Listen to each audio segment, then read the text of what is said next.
Hola hermanos, el día de hoy, 6 de septiembre del 2022, pues es martes de la 23ª semana del tiempo ordinario. Vamos avanzando poco a poco en este mes de septiembre, el mes de la Biblia. No hay que olvidar este tema, ¿no? Que debemos conocer cada vez más la palabra de Dios, aunque hay efectivamente un domingo de la palabra de Dios allá cerca de porque ahí se ha colocado, ¿no?, el tercer domingo del tiempo ordinario para que quede cerca de la celebración del octavario de oración por la unidad de los cristianos, cerca de la fiesta de la conversión de San Pablo. Bueno, hoy voy a hablarles de un beato, el beato Pascual Torres Lloret, que nació en un pueblo en Valencia, en Carcaixent, en el año 1885, en enero de 1885. Era una persona, de extracto muy humilde, muy sencillo, campesino. Él termina siendo maestro de obras. Es muy importante los maestros de obras. Lo que nos toca hacer construcciones, sabemos la importancia que hay detrás de un buen maestro de obras. Pues se casa en 1911 con una señora con la que tuvo dos parejitas, ¿no? O sea, dos varoncitos y dos muchachitas. Ella se llamaba Leonor. Miren, él activaba en todo, ¿no? En todo lo que ustedes se podían imaginar, ¿no? En la acción católica, en esa época la acción católica era muy fuerte, en lo que se llamaría la Guardia del Santísimo, en los círculos de San Vicente de Paúl, es decir, vamos, en todo lo que ustedes se puedan imaginar, gran colaborador del párroco, ahí en Carcaixent. Bueno, ya les digo, una cosa muy buena. Cuando empieza la persecución, evidentemente, pues, que los sacerdotes tienen que refugiarse. A él en julio de 1936 lo mandan a apresar, lo sueltan a los 3 días, se dan cuenta que era un hombre sencillo, le advierten que no ande haciendo de cura, eso es lo que le decían, esa es la acusación, que hiciera de cura. Y entonces él, fíjense, hasta en su casa tuvo al Santísimo, escondido evidentemente, pero él se mantenía animando a la gente, era una cosa. Ya lo mandaron a llamar al menos, hay registro de 3 veces que lo mandaron los del comité. Ya, de eso no se acuerdan, ya les digo, estos que andan con lo de la memoria histórica. La guerra civil se les olvida, solo es la época de la dictadura de Franco, bien facilito, se les olvida todo eso. Bueno, y entonces resulta ser que ya lo fueron a buscar un 5 de septiembre a la casa, se lo llevaron. Él había estado padeciendo del estómago, me congratulo con él inmediatamente, vamos a invocarlo, digan, para que tal vez me cure. Y entonces él, pues supuestamente se lo llevaban para lo que sería una comisaría, ¿no? Más o menos, pero no, se lo llevaron al cementerio, ahí en Carcaixent, y en una fosa común, lo fusilaron al día siguiente, el 6 de septiembre, cuando la hija fue a buscarlo. Creo que la hija se llamaba Isabel. Cuando la hija fue a buscarlo y preguntó por él, pues le dijeron que lo habían matado y que se quedara calladita, ¿verdad? Que cuidadito lloraba, porque entonces la iban a delatar y ahí nomasito también le iban a matar a ella.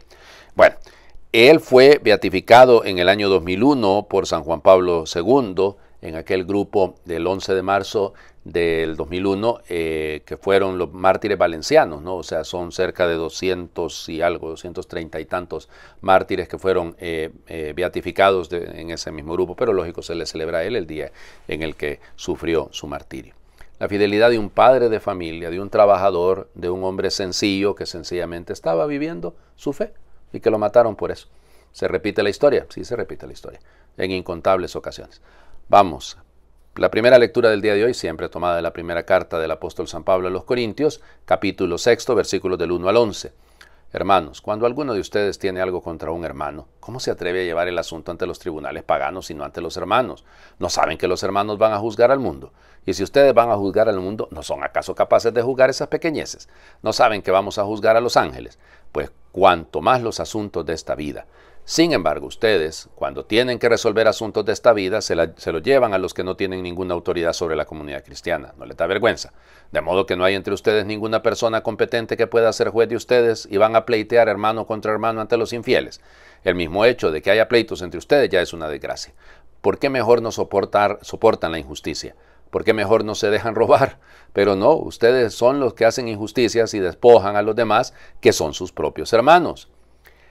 ¿Acaso no saben que los injustos no tendrán parte en el reino de Dios? No se engañen, ni los impuros, ni los idólatras, ni los adúlteros, ni los afeminados, ni los homosexuales, ni los ladrones, ni los ávaros, ni los borrachos, ni los difamadores, ni los estafadores tendrán parte en el reino de Dios. Y eso eran algunos de ustedes, pero han sido lavados, consagrados y justificados en el nombre del Señor Jesucristo y por medio del Espíritu de nuestro Dios. Palabra de Dios. Te alabamos, Señor. Cuidadito. Y leyendo esto, empiezan ustedes a condenar a todos los que son homosexuales y en todos los ataques que se hacen, ¿no? A veces como un acto de puritanismo. Cuidado, porque nosotros también podemos caer en algunos de estos pecados, ¿no?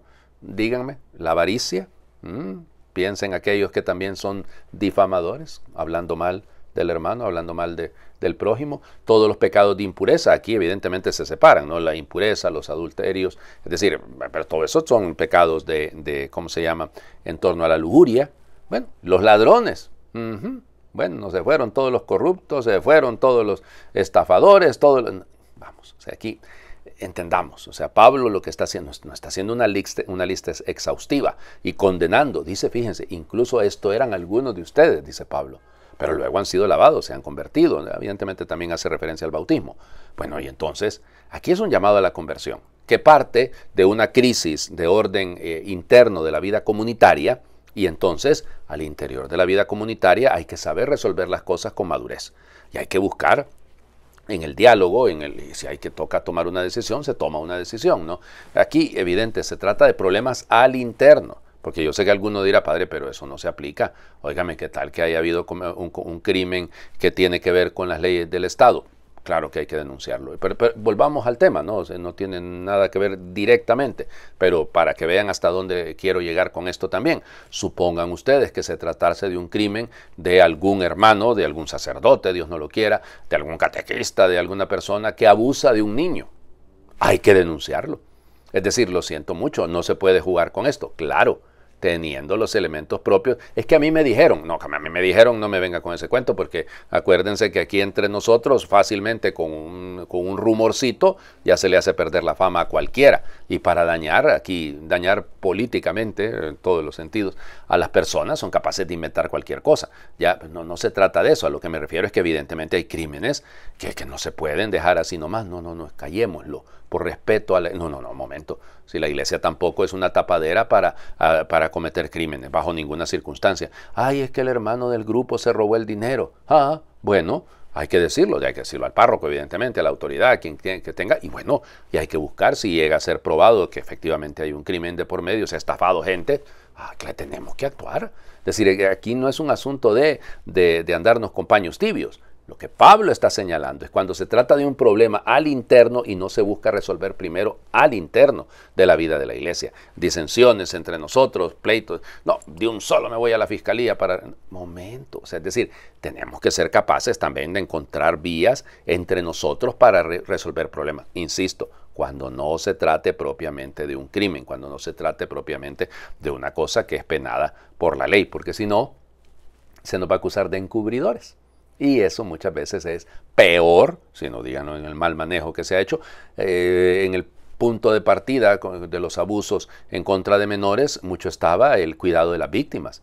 Pero claro, no lo entendió así el mundo, no lo entendieron así y lamentablemente algunos actuaron de manera incorrecta. Tenemos que admitirlo. ¿Significa que eso es una generalización? No, eso sí sería una gran injusticia, porque no se puede meter en el mismo costal a todo el mundo. El Evangelio, qué belleza de Evangelio el día de hoy. Lucas, capítulo 6, también, pero versículos del 12 al 19. En aquellos días Jesús se retiró al monte a orar y se pasó la noche en oración con Dios. Cuando se hizo de día, llamó a sus discípulos, eligió a 12 de entre ellos y les dio el nombre de apóstoles. Eran Simón, a quien llamó Pedro, y su hermano Andrés, Santiago y Juan, Felipe y Bartolomé, Mateo y Tomás, Santiago el hijo de Alfeo y Simón, llamado el fanático, Judas el hijo de Santiago y Judas Iscariote, que fue el traidor. Al bajar del monte con sus discípulos y sus apóstoles, se detuvo en un llano. Allí se encontraba mucha gente que había venido tanto de Judea y Jerusalén como de la costa de Tiro y de Sidón. Habían venido a oírlo y a que los curara de sus enfermedades, y los que eran atormentados por espíritus inmundos quedaban curados. Toda la gente procuraba tocarlo porque salía de él una fuerza que sanaba a todos. Palabra del Señor. Gloria a ti, Señor Jesús. Bueno, vamos por partes. El Señor Jesús se pasa la noche en oración y después de orar elige a sus apóstoles. Más de alguno va a decir, padre, pero de nada le sirvió pasarse toda la noche porque eligió algunas fichitas ahí, eligió algunos que honestamente no valían la pena, porque imagínense, eligió a Judas. Miren, es ahí el tema de la libertad humana, ¿no? El Señor no elige mal, El que se equivoca en la elección va a ser Judas. Bueno, se van a equivocar todos, de todas maneras. Pedro lo va a negar, los demás van a huir. Es decir, aquí el tema no es el error de Dios, es el error nuestro. Frente a las elecciones que Dios hace, frente a las decisiones que Dios hace, frente a la oración que Dios hace por usted y por mí, ¿cuál es nuestra decisión? Y ahí se deja acompañar a Jesús. Fíjense, Jesús no tiene miedo de hacerse acompañar, muy baja del monte, llega al llano. Acuérdense que la imagen de la predicación en el llano, ¿no? Y luego esta síntesis, a Lucas le encanta mucho contarnos síntesis. Habían venido personas de toda Judea, de Tiro, de Sidón, habían venido a oírlo, a que le curara sus enfermedades. De los atormentados por espíritus inmundos, pues salían, quedaban curados, todo el mundo quería tocarlo. O sea, está resumiendo en el fondo, y fíjense, y esto es lo interesante, ¿no? Está preparando la tarea de aquellos apóstoles, porque esa será su misión, continuar la obra del Señor Jesús, que es esta, precisamente. Les invito a hacer oración. Jesús, tú eres siempre una sorpresa, eres el amigo que se encuentra sin esperarlo, y yo te he encontrado. No esperaba conocerte tan de cerca, pero llegaste como a la samaritana y me has dicho, dame de beber. Como a Zaqueo, elevaste los ojos hasta el árbol en que estaba y me dijiste, baja, que quiero hospedarme en tu casa. Sabes que te necesito y llegas sin que te llame. Permíteme acompañarte en el camino. Tú me conoces y sabes lo que quiero. Lo mismo mis proyectos que mis debilidades. No puedo ocultarte nada, Jesús. Quisiera dejar de pensar en mí y dedicarte todo mi tiempo. Quisiera entregarme por entero a ti. Quisiera seguirte a donde quiera que vayas. Pero ni esto me atrevo a decirte, porque soy débil. Esto lo sabes mejor que yo. Sabes de qué barro estoy hecho, tan frágil e inconstante. Por eso mismo te necesito aún más, para que tú me guíes sin cesar, para que seas mi apoyo y mi descanso. Gracias por tu amistad, Jesús. Amén. El Señor esté con ustedes y le bendiga a Dios por intercesión del Beato Pascual Torres Lloret, el que es Padre, Hijo y Espíritu Santo, y su bendición descienda, les acompañe siempre. Muy feliz martes para todos.